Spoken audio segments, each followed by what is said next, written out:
After casting a spell to heal Jinmi, Lord Llewellyn gazes at her tenderly and whispers to himself, "She is his own flesh and blood." Before he can say more, Lady Haitang quickly tries to cover up his words, claiming that the water god must be confused. Yan Yu senses the tension and quietly steps outside to give them space, unaware that Runyu is already hidden beyond the wall, secretly listening. Llewellyn knows the truth can no longer be hidden. He gently assures the two flower lords that he will not hold them accountable, but he has already seen Jinmi's true spiritual essence. With their secret exposed, they finally admit, yes, Jinmi was born on the Frost Descent Day. After verifying her soul mark, Llewellyn is certain beyond doubt. Jinmi is his daughter. When Jinmi wakes, he tells her everything. For a moment, she thinks she must be dreaming. For 4,000 years, she believed herself to be just a fruit sprite, a simple spirit born of the grapevine. Never had she imagined she was the child of the water god and the late flower goddess Zifen. Llewellyn tells her that Zifen once sealed her divine core using the Jialan seal, leaving her current form only half real. This seal has long hindered her spiritual growth, but once he takes her to his master, the revered Xuanling Domu, they will find a way to restore her true form. Lady Changfang sighs. She says the late goddess hid this truth only to protect Jinmi, but now the secret can no longer be concealed. Since Jinmi has already revealed her divine body in heaven, it is time for father and daughter to reunite, and for the water god to protect her from harm. Llewellyn embraces Jinmi with warmth that had been missing for millennia. From now on, he promises, she will never be lonely again. Then his tone turns grave. He senses a burning solar energy within her, the fiery force of the Sun Clan. Where did it come from? Jinmi hesitates, then admits that the Heavenly Emperor granted her 5,000 years of spiritual power through the Mirror of Illusion. He even claimed that she was his daughter. Lady Changfang is furious. She storms out, fuming to Lady Haitang that the late goddess Zifen perished because of that very man, the Heavenly Emperor himself. He was her killer, she spits, and now he dares to call her daughter his own. Llewellyn is stunned. He demands to know the truth of what happened all those years ago. With tears of rage, Lady Haitang reveals it at last. When Zifen gave birth to Jinmi, she exhausted all her divine energy to protect the child's life. That very night, the night of Llewellyn's own wedding, Zifen's light faded away forever. The flower realm concealed her death for nearly a year, and thus Jinmi's birth and parentage remained a secret. Llewellyn trembles as the truth sinks in.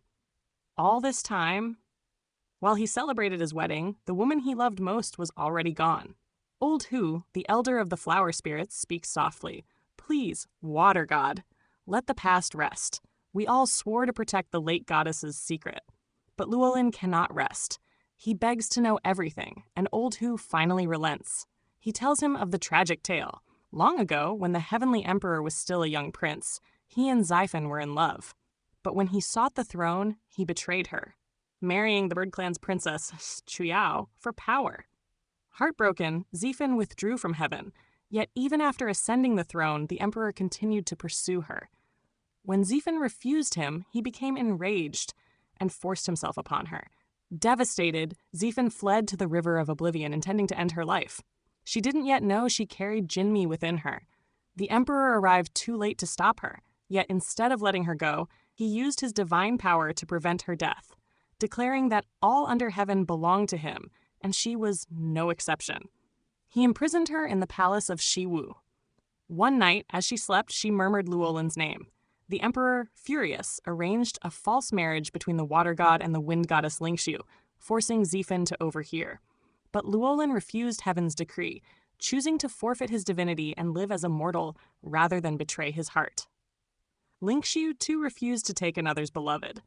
But when Chuyao discovered that her husband's heart still longed for Zifen, she went mad with jealousy and drove Zifen off the sacred platform to her death.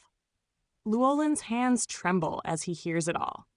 He had once gone to the flower realm to see her, but she pushed him away, saying she had only ever loved the Heavenly Emperor. He never knew that her rejection was a lie, that her spirit was already damaged beyond repair, and she only wanted him to live freely. I never wished for freedom, he whispers, only to grow old beside her. Now, fury and sorrow consume him. He swears vengeance upon the emperor, even if it costs him his divine form. Old Hu stops him. Zifen's dying wish was peace. She begged us never to let hatred poison the realms again. That is why we kept this secret, why we confined Jinmi for 10,000 years within the water mirror. Please, do not betray her last wish. Elsewhere, Lady Yulan secretly meets the rat immortal. She scolds him for endangering Jinmi during his last act of vengeance, nearly getting her killed by the Heavenly Queen. But the rat immortal sneers, warning that if their alliance is revealed, Lady Changfang will destroy her.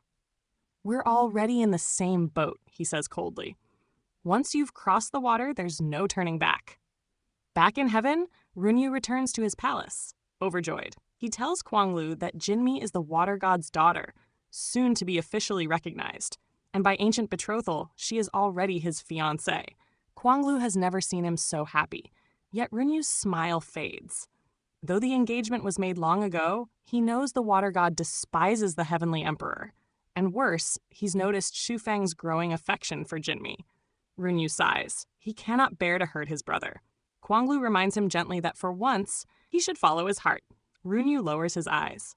"I have never fought for anything in my life," he murmurs. "Only this once. Forgive me, brother." Soon, the heavenly emperor himself descends to the flower realm. He questions Lady Changfang, demanding to know if Jinmi is his blood. She coldly replies that Jinmi was born on the frost descent day, not his child. Feigning sorrow, the emperor says he only wishes to make amends for the past. But Lady Changfang warns him not to forget why Zifen died, nor how his queen recently desecrated her grave and nearly killed Jinmi. "If you still care for the past," she says, "then leave the girl alone. Spare her the same fate." The emperor sighs, claiming that one day he will bring Jinmi to heaven in glory to honor her mother's spirit. Later, Jinmi visits her mother's tomb. She brings freshly made flower cakes, her own gift to the mother she never met. Kneeling before the grave, she smiles softly, saying, "I used to envy Lianqiao because she had a mother, but now I have one too." Her voice trembles as she adds, "I hated that you left me behind and locked me inside the water mirror, but I'll still thank you for giving me this life." The water god then confides in Lady Changfang. When he examined Jinmi's spirit, he found another mysterious seal besides the Jialan mark. Changfang explains it was placed by Zifen to guard Jinmi from a great calamity, a destined tribulation within 10,000 years. They do not know its nature, only that it will one day save her. After hearing this, Luolin finally finds peace. But once he leaves, Lady Haitang asks why Changfang didn't tell him the full truth, that the hidden seal also suppresses Jinmi's true nature. Changfang sighs, the water god is too kind. If he knew, he would remove the seal. And when the destined love tribulation arrives, no one will be able to save her. On their way to the heavenly palace, Luolin and Jinmi meet the rat immortal by chance. As they exchange greetings, Jinmi suddenly spots Runyu approaching. He warns her that the heavenly queen still bears a grudge and that she must be cautious in heaven. Then, catching sight of the water god, Runyu deliberately says aloud, "Miss Jinmi, I appreciate your affection, but I am already promised to another." Hearing this, Luolin walks toward them with a sudden chill in his eyes.